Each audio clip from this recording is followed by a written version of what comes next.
오늘 나누실 하나님의 말씀은 로마서 1장 16절과 17절 두 구절이니까 우리 합독하여 읽도록 하겠습니다. 함께 합독할까요? 시작.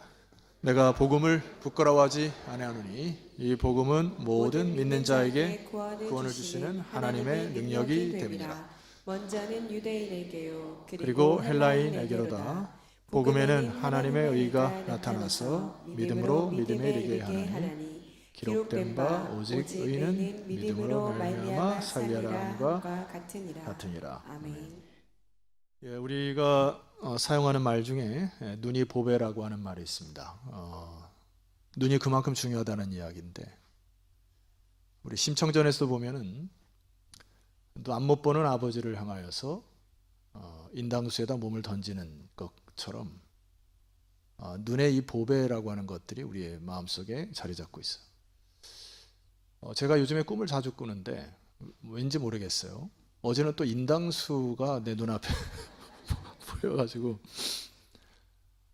실제로 이 우리가 정보력을 흡수하는 흡수력이 눈이 86%의 흡수력을 갖고 있고 귀가 한 6%이니까 그만큼 눈이 보배라는 것을 알 수가 있죠. 근데 눈은 단순히 본다는 개념을 뛰어넘어서 눈을 뜬다는 개념이 있습니다. 눈을 뜬다. 여러분 아침에 눈을 떴죠? 예, 그 뜬과 달리 또 다른 의미의 뭔가 새롭게 본다라고 하는 뜬다의 개념이 있어요. 사진을 보고 여러분의 눈을 좀 띄워드리도록 하겠습니다. 자, 이 사진은 김용호 씨가 사진을 찍은 건데 우리네 교회 관리 집사님이 김용호 씨인데 그분이 찍은 건 아니고 김용호 사진 작가가 찍은 사진입니다. 도대체 뭐를 표현하려고 저 사진을 찍었을까요? 질문을 드립니다. 작품의 제목이 뭘까요?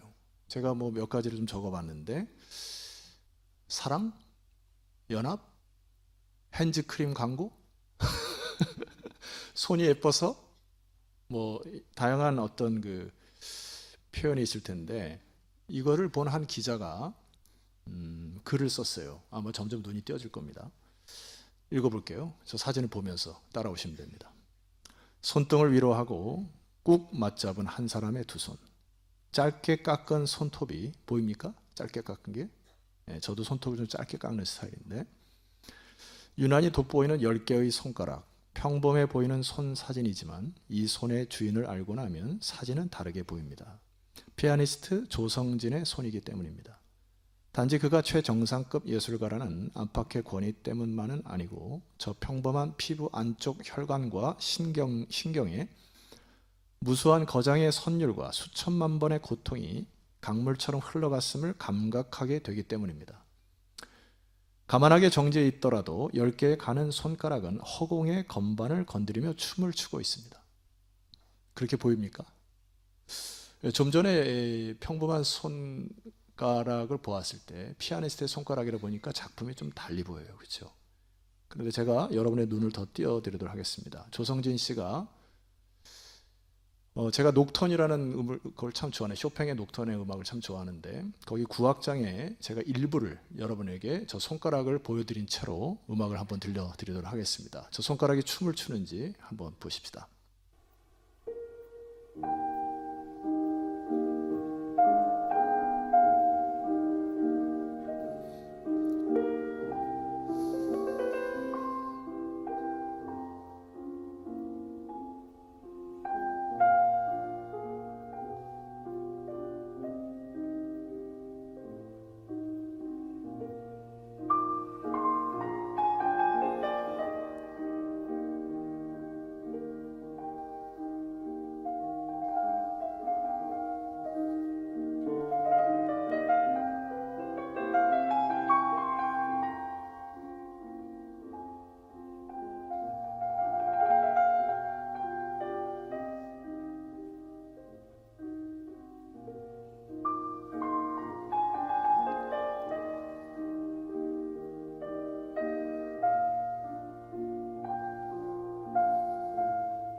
자, 여기까지 들어볼까요? 여러분 뭐 음악 감상하러 온 거 아니니까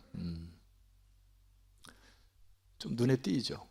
녹톤이라는 음악이 천재적인 피아니스트에서 울려질 때 저는 이 녹톤의 음악을 들을 때마다 덕수궁 돌담길에 바바리를 휘날리면서 떨어지는 낙엽을 보면서 하나님을 찬양하고 이런 게 그려져요. 이 음악을 듣고 댓글을 적은 것들을 몇 개 좀 관심 있어서 갖고 와봤는데 새로운 눈뜸의 댓글들이 있습니다. 지금까지 내가 친 건 녹톤이 아니라 녹즙이었다. 쇼팽은 다시 태어나서 조성진의 연주를 들어야 한다.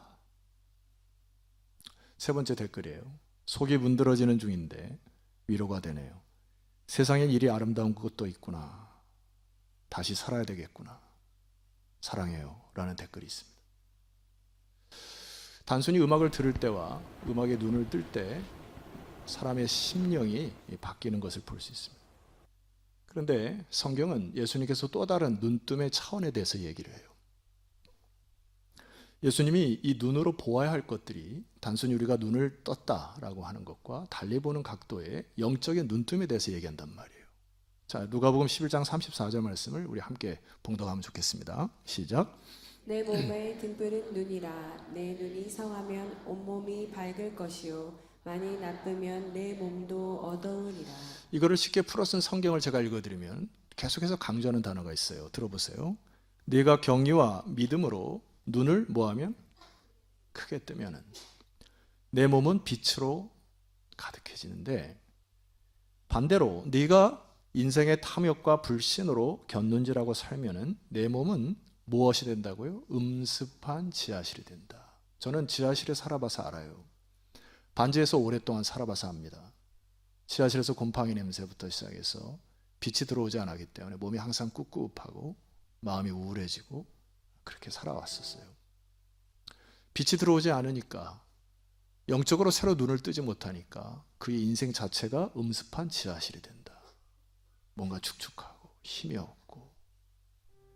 자, 그런데 그 다음 말씀 보니까 내 몸이 곰팡이 냄새가 나고 어둠침침하게 되지 않으려 하면은 뭐라고요? 눈을 뜨고 살면서 내 등불이 계속 타오르게 하여라. 우리 인생에 책임이 있다는 얘기입니다.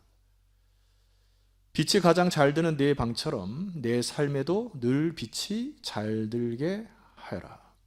주님께서 말씀하신 눈이 성하면이라고 하는 단어를 제가 오늘 다른 말로 말씀드리면 눈을 떠서, 주님께서 말씀하시는 영적인 눈을 떠서 빛을 바라보아라.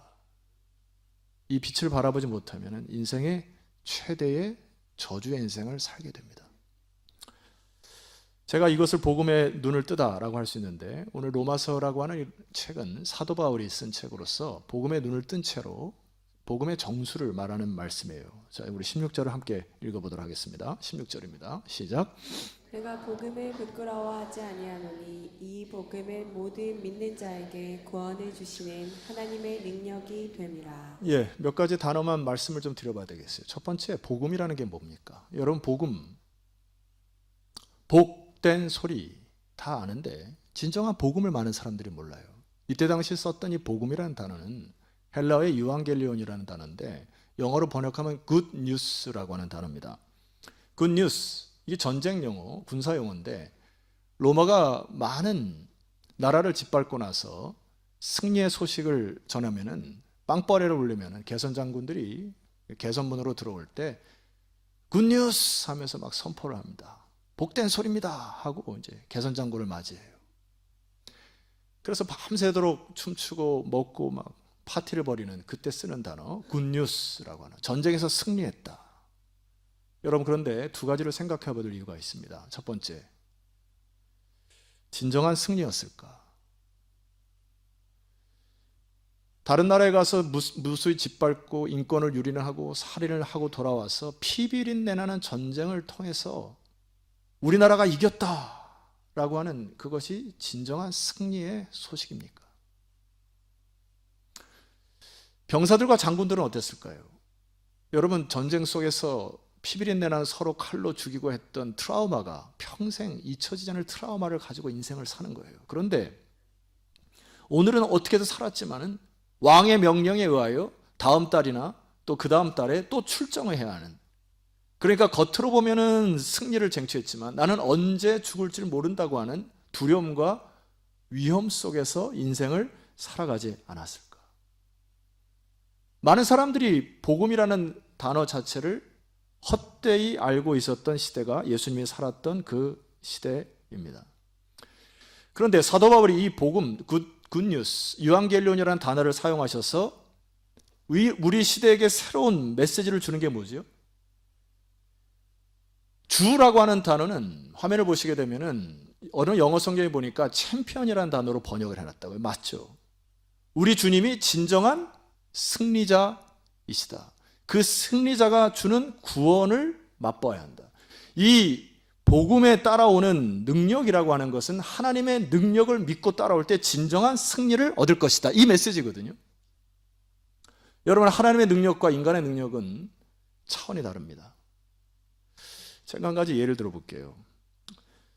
제가 이래봬도 목회 30년 경력을 갖고 있습니다. 그래서 예를 들은 거예요.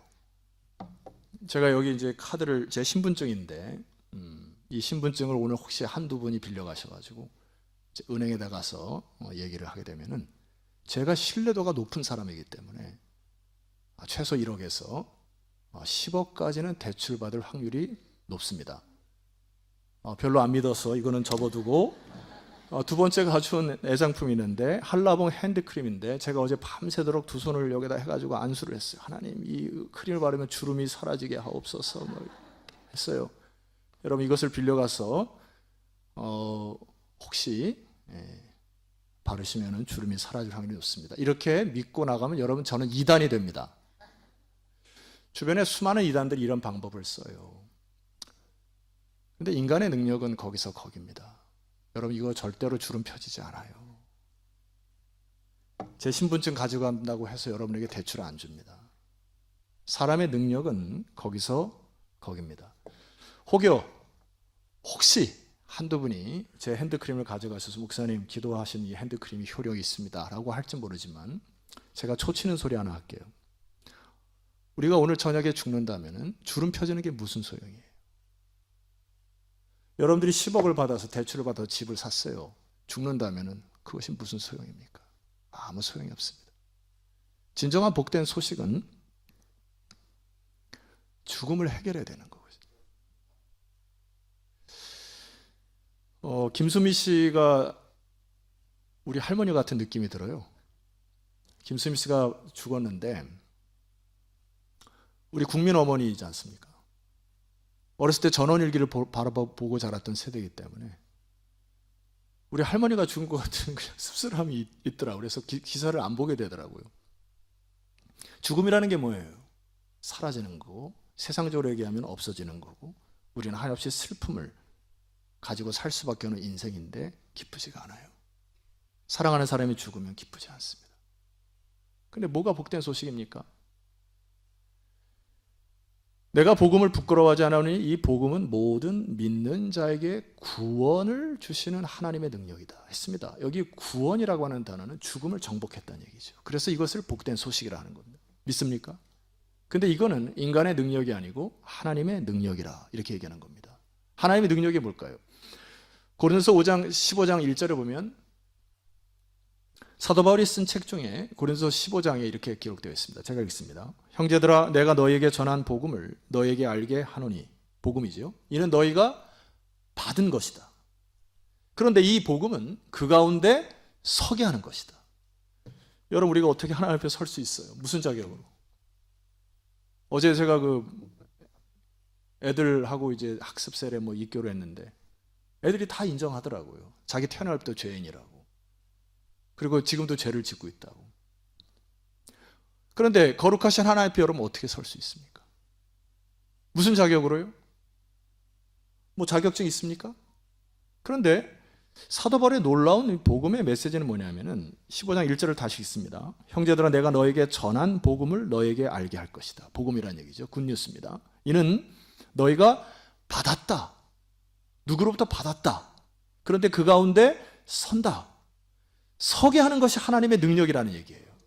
자, 2절 말씀 보니까 너희가 만일 내가 전한 그 말을 굳게 지키고 헛되이 믿지 아니하였으면 그로 말미암아 구원을 받을 것이니라. 3절을 주목하셔야 됩니다. 내가 받은 것을 먼저 너희에게 전하였노니 이는 성경대로 그리스도께서 우리 죄를 위하여 뭐 하시고 4절 장사 지낸 바 되셨다가 성경대로 사흘 만에 다시 뭐 하시고 이게 무슨 말씀이에요? 성경대로 오셨다가 죄로 위하여 죽으시고 다시 살아나셨다는 말이 무슨 말씀이십니까? 이게 바로 하나님의 능력이라는 얘기예요. 하나님은 천지 만물을 창조하셔서 말씀대로 창조하셨다. 우리는 창조론을 믿는 게 아닙니다. 인간의 모든 피조물들은 목적을 가지고 태어났기 때문에 자체가 귀하고 아름다운 가치 있는 존재들인데 하나님이 태초에 천지를 창조하셨다 말씀을 믿는 거죠. 그런데 그 천지 만물을 창조하신 하나님 말씀하신 그 말씀이 뭐냐 하면은 성경대로 그 말씀을 이루셔서 모든 인류의 죄를 사하시기 위하여 그리스도를 보내셨다. 그리고 오늘 그와 함께 일으키셨고 그와 함께 죽음을 정복하셔서 영원한 부활을 약속하셨다. 복음은 아직 일어나지 아니한 것들을 우리가 끄집어내서 막 믿는 게 아닙니다. 이루어지지 않은 사실에 대해서 막 확신을 가지고 하는 게 아니고 이미 주님께서 이루셨다. 이거는 정보이고 공고이고 선포이고 사건 그 자체입니다. 그래서 그 사건 자체를 믿는다. 그것이 믿음이에요. 이 믿는 자들에게는 큰 축복이 옵니다. 내가 복음을 부끄러워하지 아니한다. 이 말씀은 다른 말로 하게 되면 나는 주님 안에 있으면 수치를 당하지 않는다. 어떠한 일이 있어도 주님께서 주신 이 복음 안에 있으면 우리는 수치를 당하지 않는다. 두 번째 의미는 낙심하지 않는다. 이게 놀라운 비밀이에요. 주님을 믿는데 우리는 낙심하지 않아요. 제가 결론을 말씀드리겠습니다만은 이 낙심하다가 하는 표현은 고대 격투기에 쓰는 용어로서 이게 이제 격투기를 해보셨나요? 안 해보셨죠? 보셨나요? 보셨죠? 권투에서 가장 중요한 거는 이제 기본 자세인데 이게 가드를 올려서 상대방의 공격을 방어하는 가드를 올리다. 이게 낙심하지 않는다는 뜻인데 인생을 살아보면 굉장히 낙심할 일들이 많아요. 사단이 잽을 던지고 많은 유혹이 여러분 잽을 던집니다. 그래서 잽을 맞으면 낙심하게 되어 있어요. 그때 뭐라고요? 가드를 올리라고요. 가드를. 한번 해봅시다. 가드를 딱. 싫으면 뭐 혼자 이렇게 하시든지 뭐 이렇게 뭐 알아서 하세요. 근데 이 가드를 딱 올리면 공격을 막는다. 이게 가드를 왜 올린다는 거죠? 믿음의 방패를 딱 올릴 때 내 안에 있는 낙심과 두려움이 사라진다. 내가 복음을 부끄러워하지 아니하노니 이 복음은 모든 믿는 자에게 구원을 주시는 하나님의 무엇이라고요? 능력. 우리는 하나님의 능력을 믿습니다. 여러분들 하나님 믿음의 능력을 믿으시며 나가셔야 돼요. 인간의 능력은 다 제한적이고 다 사라질 것이라는 얘기예요. 자, 우리가 두 번째 깊이 묵상해야 될 단어 하나가 있습니다. 그것이 17절에 의라고 하는 단어인데 우리 17절을 다 같이 읽습니다. 시작. 하나님의 의가 나타나서 믿음으로 믿음에 이르게 하나니 기록된 바 오직 의인은 믿음으로 말미암아 살리라 함과 같으니라. 어려운 단어가 하나도 없어요. 근데 이 의는 죄 문제와 연관이 되어 있습니다. 죄는 인간의 본질적인 문제입니다. 죄를 해결해야 거룩함을 회복할 수 있기 때문에 그래서 여러분 그 셰익스피어의 4대 비극의 작품들이 있습니다. 그 중에 하나 맥베스라고 하는 작품이 있죠. 그 내가 이렇게 있죠. 그러면은 뭐 읽었으면 끄떡여 주시면 제가 좀 하기 수월하겠죠. 맥베스 읽어보셨죠? 이제 앞으로 읽어볼 거죠.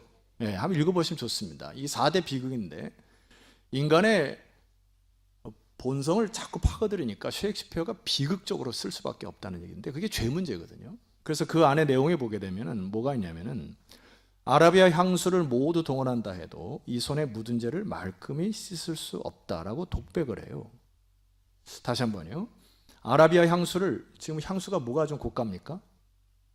하여튼 여러분이 쓰는 향수 다 가져오셔서 모두 동원한다 해도 이 손에 묻은 죄를 말끔히 씻을 수 없다고 독백을 하는데 이 부분은 조금 셰익스피어가 잘못 알아들은 것 같아요. 왜냐하면은 향수 얘기를 잠깐 할게요. 제가 유럽에 첫 그 선교 여행을 가서 잠깐 머물렀던 곳이 이제 프랑스 파리인데, 프랑스 파리의 첫 지하철을 탔던 때가 아직도 기억이 나고요. 그때 그 아픔이 아직도 좀 새롭게 되는데, 제가 그 이후로 향수를 잘 안 쓰는데 유럽의 기차를 마음을 가지고 딱 탔는데 이게 무슨 쾌쾌한 냄새가 유럽 전철 저녁에 나는 겁니다. 그래서 그거 이제 같이 갔던 선교사님에게 도대체 이게 무슨 냄새입니까? 그랬더니 목사님, 유럽 사람들이 몸을 잘 안 씻어요. 그래서 그 몸 냄새를 향수로 커버하려고 계속 향수를 쓰니까 그렇게 되는 거예요. 그러니까 머리에도 막 뿌리고 겨드랑이 뿌리고 땀 냄새 막 뿌리니까 이게 땀 냄새, 겨드랑이 냄새 막 이게 막 섞여가지고 향수가 그냥 독하게 그래서 그때 맡은 향수가 아직도 기억에 있어요. 저는 향수를 절대 안 씁니다. 씻으면 씻었지 향수로 커버 안 해요. 셰익스피어는 다시 이걸 쓰셔야 돼요. 아라비아 향수를 모두 동원한다 해도 이 손에 묻은 죄의 냄새를 제거할 수 없다. 씻을 수도 없어요. 인간의 그 어떤 노력도 씻을 수가 없습니다. 여러분도 마찬가지예요.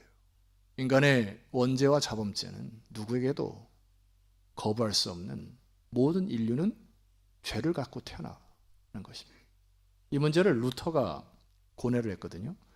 그림을 하나 보시면은 이게 로마의 스칼라 상타라고 하는 성당의 계단인데 저게 28개의 계단입니다. 예수님이 빌라도 총독 앞에서 신문을 받으실 때 그 로마 빌라도 총독 관저의 28개의 계단을 그대로 콘스탄틴 대제의 어머니 헬레나가 왕권을 써가지고 그걸 그대로 파가와가지고 저 성당에다 28계단을 해놓고 저기다 성당을 진 거예요. 그러니까 많은 순례객들이 저기 와서 무릎으로 저렇게 올라가면서 자기의 죄를 토하고 회개하는 일들이 있었다는 얘기예요. 중세에도 루터라는 인물이 저기를 무릎으로 기어 올라가다가, 좀 안타까운 것은 25개, 6계단을 오르다가 깨달은 거예요. 좀 아까비는 3계단, 4계단 올라갔다가 깨달았으면 무릎이 안 아팠을 텐데 5개, 6개 계단을 마지막 올라다 깨달은 게 뭐냐면은 하나님의 의라고 하는 단어를 공부했던 것이 확 떠오른 겁니다. 로마서 1장 17절에 복음에는 하나님의 의가 나타나서 믿음으로 믿음에 이르게 한다는 이것이 깨닫기 시작하는 거예요. 그때 깨달았던 단어 하나가 루터 책에 나와요. 디카이오스네라고 하는 단어입니다. 이 디카이오스네라고 하는 단어는 잘 들으십시오. 내부적인 의나 자기의 의나 능동적인 의에 쓰여지는 단어가 아닌 것입니다. 하나님께서 쓰는 의, 디카이오스네라고 하는 것은 바깥에서 외부적으로 수동적으로 사용될 때만 쓰여지는 거예요. 그러니까 인간이 자기의 의로 무릎으로 상타라는 계단을 28개, 280개로 올라간다 할지라도 의로워질 수가 없음을 깨달은 겁니다. 하나님의 의는 바깥으로 주어져 믿음으로 이르게 한다라고 하는 하나님의 놀라운 덮는 은혜, 주어진 은혜, 덮으시는 은혜를 경험한 것입니다. 그래서 루터의 글 가운데 이런 글이 있어요. 믿음은 화면 하나님의 은혜에 대한 담대하고 살아있는 신뢰로 나가는 것이다. 무엇을요? 하나님의 능력을, 하나님의 의라고 하는 것을 입혀주신다는 것을 믿음으로 바라보는 것이고요. 하나님의 은총을 굳게 신뢰하기에 1000번이라도 죽음을 무릅쓰게 할 만한 확신으로 나가는 것을 믿음이라 하는 것입니다. 하나님의 은혜에 대한 이러한 확신과 지식이 있는 사람은 하나님 및 모든 피조물과의 관계에서 행복하고 즐겁고 담대하게 된다. 믿음의 결과로. 성경이 믿음을 통해 이런 일이 벌어지게 하신다. 그 때문에 우리는 아낌없이 기꺼이 즐겁게 누구에게나 선을 행하고 모든 사람을 섬기고 온갖 것을 감수하고 그 은혜를 보여주신 하나님을 사랑하며 찬양하며 산다. 믿음이 들어와 하나님의 능력과 은혜가 쏟아 부어지기 시작한, 복음의 눈을 뜨기 시작하면 나도 모르게 그 은혜와 감사로 이 세상을 살아가고 다른 사람을 섬기고 베풀고 찬양하고 기쁘게 살아간다. 복음입니다. 팀켈러라는 제가 좋아하는 목사님이 쓴 방탕한 선지자라는 책에서 이렇게 루터에 대해서 평가를 합니다. 함께 읽어볼까요? 자, 시작. 깨달았을 때 불안과 죄책감에 시달리던 신학 교수는 혼자서 온 세상과 대결할 준비를 갖춘 사자가 되었다. 루터가 이 복음의 눈을 떴을 때 죄책감에 시달렸던 음습한 지하실에서 살던 이 한 수도사가 주님을 만나고 주님을 인격적으로 만난 이후에 온 세상과 자기의 의로 살아가는 사람들에게 자기의 율법으로 자기의 노력과 공로로 다른 사람을 막 흠잡고 시기하고 비판하던 그 시대에 잘못된 진리에 대하여 혼자라도 온 세상과 대립할 하나님의 능력을 경험하여 갖춘 사자가 되는 용맹스러운 사람이 되었다. 진리가 우리를 이렇게 만들어간다는 것입니다. 그래서 여러분, 처음 교회에 오셔서 복음의 맛도 느끼시기 어렵겠지만 복음의 눈을 뜨기 위해서 기도하셔야 합니다. 기존에 계신 성도님들이 주의해야 할 말씀이 하나가 있어요. 히브리서 4장 1절에 보니까 제가 읽습니다. 그러므로 우리는 두려워할지니 그의 안식에 들어갈 약속이 남아 있을지라도 너희 중에는 혹 이르지 못할 자가 있을까 함이니라. 자, 2절입니다. 그들과 같이 우리도 복음 전함을 받은 자이나 들은 바 그 말씀이 그들에게 유익하지 못한 것은 듣는 자가 믿음과 결부시키지 못한 이유로 참된 기쁨과 평안을 모른다는 얘기예요. 여러분, 복음의 눈을 뜨는 축복이 있기를 소망합니다. 마지막으로 다윗이라는 인물을 여러분 다 아실 거예요. 다윗은 수천 년의 사람으로서 예수 그리스도 모를 당시에 희미하게 복음에 대한 것을 깨닫고 하나님에 대한 묵상하며 살아갔던 이 다윗이 그의 믿음의 상태, 믿음의 자세와 삶의 패턴을 얘기한 것을 이제 사도행전이라는 곳에서 이렇게 얘기를 해요. 다윗이 그를 가리켜 이르되 내가 항상 내 앞에 계신 주를 뭐 했다 했습니까? 배웠다. 나로 요동하지 않게 하기 위하여 그가 내 우편에 계신다 했습니다. 26절. 내가 복음의 눈을 뜨고 하나님께 눈을 뜨고 나니까 그 결과로 어떠한 인생이 되느냐. 내 마음이 기뻐하였고 내 혀도 즐거워하였고 육체도 희망에 거하는 새로운 힘과 용기를 다윗이 경험합니다. 자, 이 부분을 제가 쉽게 풀어쓴 성경을 선포할 테니까 여러분 마음이 동하신 분들은 우리 기독교인들이 사용하는 아멘을 해주시면 감사하겠습니다. 내가 항상 내 앞에 계신 하나님을 배웠다. 그분이 내 곁에 계시니 그 무엇도 나를 흔들 수 없다. 내 속에서 온통 기쁨과 희열이 넘쳐 나는 소망의 땅에 내 거처를 정했다. 눈을 뜨고 나니까요, 온통 기쁨과 희열이 넘치는 다윗의 모습이 여러분의 모습이 되셔야 돼요. 주님은 절대로 나를 음부에 버리지 않으실 것이므로 나는 죽음의 악취조차 맞지 않을 것이다. 주님께서 내 발을 생명길에 두셨고 주님의 얼굴은 온 사방에 햇빛 같은 기쁨으로 빛난다. 여러분, 믿음이라고 하는 것은 고백적 믿음이 있지만 실천적 순종적 믿음이 있습니다. 내가 교회를 왔다 갔다는 고백적 믿음에서 벗어나셔야 합니다. 복음의 눈을 떠서 실천적 순종적 믿음으로 나가는 어거스틴의 고백과 같이 여러분들의 삶이 기쁨과 평강, 소망으로 하나 되시기를 주의 이름으로 축원합니다. 우리 잠깐 자리에서 일어나셔서 제가 주중에 읽었던 복음의 눈뜨다라고 하는 책, 제라드 윌슨이라는 분이 쓴 책에 보면 복음의 눈뜬다라는 것을 이렇게 하나로 정의를 해놨어요. 저와 함께 읽어볼까요? 자, 시작. 복음의 눈뜬다는 것은 예수 그리스도를 더 끔찍하게 사랑하며 그분의 능력을 더 진하게 맛보는 것이니라. 제가 다시 한번 읽어볼게요. 복음에 눈 뜬다는 것은 예수 그리스도를 더 끔찍하게 사랑하며 그 사랑으로 다른 사람 사랑하는 겁니다. 여러분 스스로 의지로 다른 사람 사랑할 수가 없어요. 그래서 다윗의 고백처럼 항상 주를 뵙는 신앙의 자세가 필요한 거예요. 두 번째, 그분의 능력을 더 진하게 맛보는 것입니다. 우리 반석의 성도 여러분, 지난 한 주간 동안 하나님의 능력을 경험하셨습니까? 못하셨다면 주분과의 깊은 교제를 회복하셔야 합니다. 그래서 내 안에 넘치는 희열과 기쁨과 감사로 많은 어려움이 있지만은 주님께서 함께 계실 때 여러분이 모든 것을 넉넉히 이길 줄 믿습니다. 그 말씀 붙들고 한 주간 동안 승리했으면 좋겠어요. 가슴에 잠깐 손을 얹으십시다. 여러분, 우리 주님은 빛이십니다. 우리 주님은 생명이십니다. 음습한 지하실에서 사는 인생을 거부하셔야 합니다. 주님의 빛이 비춰야 어둠이 물러갈 줄 믿습니다. 여러분에게 죽음을 정복하신 주님께서 하나님의 능력 붙들고 이 세상 살아가라고 말씀하십니다. 내가 요동하지 않으면 주님의 우편이 나를 함께 계셨고 내가 주를 항상 배우는 것처럼 주님을 붙들며 살아가는 인생 되기를 주의 이름으로 축원합니다. 이 시간 말씀 의지하여 하나님 내 인생이 그런 인생 되게 해달라고 합심하여 주 앞에 기도하며 나가도록 하겠습니다. 기도하시겠습니다.